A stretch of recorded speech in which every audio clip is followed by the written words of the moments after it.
Assalamualaikum dan salam sejahtera.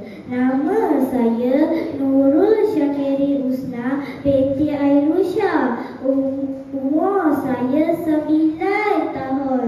Hobi saya adalah bermain badminton. Apabila saya sudah dewasa, saya ingin menjadi seorang jururawat yang hebat. Saya bersekolah di SK Kedah Palung 7.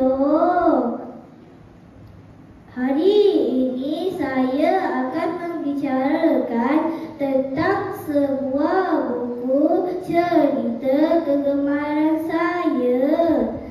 Tajuk buku cerita ialah Sang Kancil.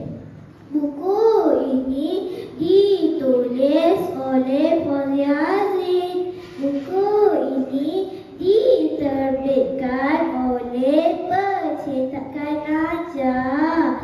Buku ini mempunyai 16 muka surat. Akhir sekali saya ingin mengajak rakan-rakan untuk membaca buku ini. Buku ini sangat menarik dan banyak pengajaran. Sekian, terima kasih.